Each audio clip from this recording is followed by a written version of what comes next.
Hello guys, welcome back to the channel. तो ये video short video on intellectual property है। इसके notes मैंने अपलोड कर दिए हैं गूगल ड्राइव पे, आप वहाँ से इसको डाउनलोड कर सकते हैं। एंड ये बहुत ही इजी यूनिट है, तो इसको आपको बस लर्न करना है। इंटेलेक्चुअल प्रॉपर्टी जो भी जनरल चीज़ें आपको पता है पैटर्न वगैरह की, वही चीज़ें हैं, तो इसको समझने में भी आपको दिक्कत नहीं आएगी, पर आपको लैंग्वेज रीडिंग वाली लिखनी है। तो यहाँ से फर्स्ट, इंटेलेक्चुअल प्रॉपर्टी हमारा क्या होता है? कोई आइडिया, इन्वेंशन या आर्ट वर्क जिनकी कैरेक्टरिस्टिक होती है पब्लिक गुड की। ठीक है, अब पब्लिक गुड की क्यों? एक तो आइडियाज़ अगर फ्रीली अवेलेबल होंगे तो मैक्सिमम बेनिफिट मिलेगा, बट आइडियाज़ कॉस्टली हैं, तो जो ओरिजिनेटर है उसको रिटर्न भी कैप्चर करना चाहिए। तो इसलिए ये केस बन जाता है कि मोनोपोली प्रॉफिट्स अर्न करने चाहिए, रिस्ट्रिक्टेड यूज़ होना चाहिए। तो ये अप्रोप्रिएबिलिटी प्रॉब्लम होती है। देन आप 4 आईपी लॉस देखोगे, patent, trade secret, copyright and trademarks. जो हमारे पैटेंट्स होते हैं वो एक्सक्लूसिव प्रॉपर्टी राइट्स, ये है हमारा प्रॉपर्टी राइट्स इन आइडियाज़ की बात करता है, तो इन्वेंटर्स को देते हैं, बट ये मोनोपोली क्रिएट करते हैं। मोनोपोली क्यों क्रिएट करते हैं ये इस डायग्राम से आपको समझ में आ जाएगा। इस वाले डायग्राम के अंदर में हमारा यहाँ पे क्यू है, यहाँ पे हम डॉलर लेते हैं, ये हमारा डिमांड कर्व है डी क्यू, ये हमारा कॉस्ट कर्व है सी, विच इज़ यहाँ पे आपका एम सी इक्वल टू ए सी है, एंड ये हमारा एम आर कर्व है। एम आर कर्व है जिसको मैं एम क्यू नाम दे सकती हूँ। आपको पता है monopolies M R equal to M C रखती हैं, तो वो अपना ऑप्टिमम आउटपुट तो यहाँ पे रखेंगी, एंड वो अपना प्राइस हम डिमांड कर्व के थ्रू निकालेंगे, तो ये अपना डिमांड जो है अपना प्राइस यहाँ पे रखेंगी। पर अगर आप इक्विलिब्रियम देखेंगे तो इक्विलिब्रियम आपको यहाँ पे मिल रहा है। तो आप देख सकते हैं कि मोनोपोली ने आपके आउटपुट को रिस्ट्रिक्ट कर दिया एंड प्राइस को इंक्रीज़ कर दिया। तो यही वाली बात यहाँ पे आपको मिल जाएंगी। मोनोपोली ने किस तरीके से आपका आउटपुट रिस्ट्रिक्ट कर दिया एंड प्राइस रेस कर दिया। एंड अब इसी डायग्राम के अंदर में मैं इस वाले पार्ट को, ये वाला पार्ट आपका एक्स पार्ट जो होगा वो आपका कंज्यूमर सरप्लस है, ये वाला जो पार्ट है ये आपका मोनोपोली प्रॉफिट है, एंड ये वाला जो पार्ट बचा है ये आपका Z, that is your dead weight loss. तो यहाँ पे सोसाइटी को लॉस हो रहा है। फिर ये हमें बताते हैं कि जो मोनोपोली होता है वो नेसेसरली बैड नहीं होता, बिकॉज अब हमारे इन्वेंटर्स अर्न कर सकते हैं कुछ प्रॉफिट, तो वो अपना फिक्स्ड कॉस्ट जो संक कॉस्ट थी उसको भी रिट्रीव कर सकते हैं, मतलब y माइनस के इनका नेट गेन बनता है। फिर आप ये कुछ points on extension in pattern life देख सकते हैं कि पैटर्न लाइफ बढ़ानी चाहिए, और अगर बढ़ाते हैं तो उसका नेगेटिव क्या है, इसका पॉजिटिव क्या है। देन हम 3 चीज़ें और देखते हैं इसमें, pattern race, reward versus pattern and scope of pattern. Pattern race क्या होती है कि बहुत सारी फर्म साइमल्टेनियसली एक ही आइडिया को परस्यू कर सकती हैं। तो पैटर्न किसको मिलेगा? जो पहला इंसान होगा जो डेमोन्स्ट्रेट करता है यूज़फुलनेस। अब पैटर्न रेस के आपके कुछ नेगेटिव्स एंड पॉजिटिव है।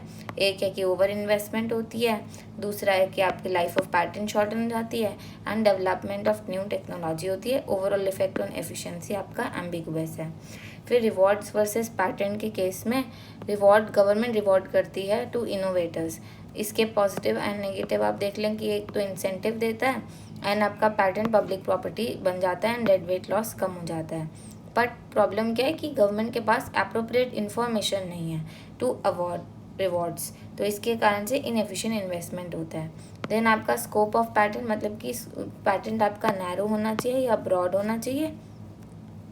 तो अगर ब्रॉड पैटेंट होगा तो वो ज़्यादा प्रोटेक्शन प्रोवाइड करेगा, उससे आपकी इन्वेस्टमेंट ज़्यादा होगी, एंड आपके जो राइवल है उसकी एबिलिटी पे लिमिट्स लग जाएगी।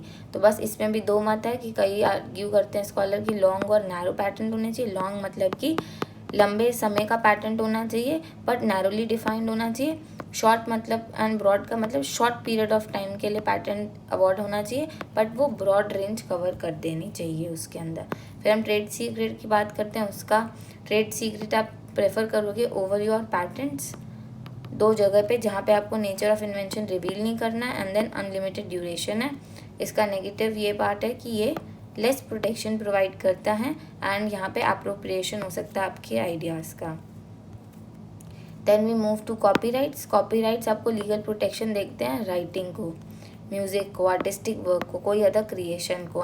पैटर्न आपकी कॉपीराइट की लाइफ होती है life of creator plus 70 years, जिससे जनरली पैटर्न की लाइफ 20 ईयर्स ही होती है पैटर्न्स की लाइफ। तो आपके डिफरेंस क्या होगा इन दोनों के बीच में? एक तो कॉपीराइट जो है वो इंडिपेंडेंट डिस्कवरी की ज़रूरत नहीं है आपको कॉपीराइट में। कॉपीराइट का मतलब है सिर्फ कॉपीइंग का राइट नहीं है दूसरे इंसान के पास। फिर copyright expression of idea protect करता है, एक्सप्रेशन ऑफ आइडिया को प्रोटेक्ट करता है। हमने पैटर्न में देखा कि वो प्रोटेक्ट कर रहा था, एक्सक्लूसिव प्रॉपर्टी राइट दे रहा था टू आइडिया को।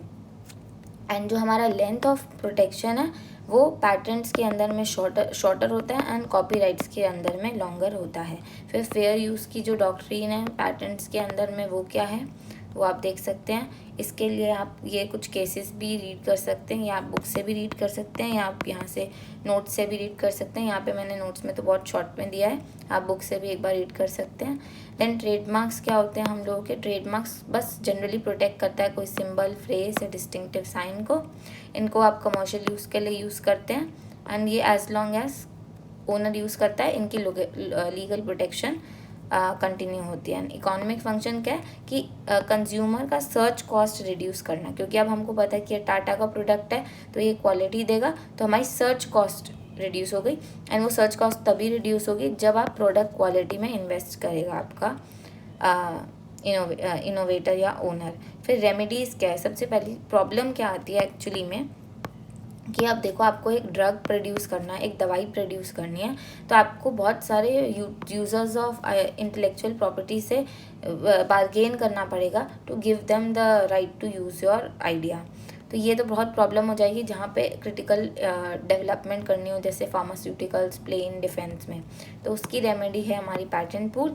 इसमें क्या होता है कि जो इंटेलेक्चुअल प्रॉपर्टी होल्डर होता है उसको ऑब्लिगेट कर देते हैं कि अपना लाइसेंस को लाइसेंस करो एंड एक सेट प्राइस ले लो। ये एग्जांपल हमने वर्ल्ड वॉर 1 में देखा था, जब डेवलपमेंट ऑफ प्लेन के लिए लोगों ने वॉलंटरली अपने पैटेंट शेयर करे थे।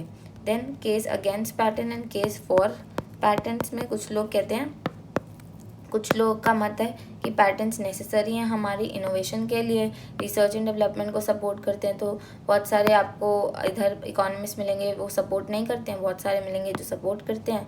फिर अदर बोलते हैं कि आजकल क्या होता है कि पैटेंट्स की ज़रूरत नहीं होती, वो फर्स्ट मूवर एडवांटेज ले लेते हैं। आजकल जो कंपनीज इनोवेटर्स होती हैं ट्रेड सीक्रेसी के साथ वो एक्सटेंड कर लेते हैं benefit. This was all for unit 8। Thank you very much. इसके नोट्स आपको डिस्क्रिप्शन बॉक्स में मिल जाएंगे। All the best.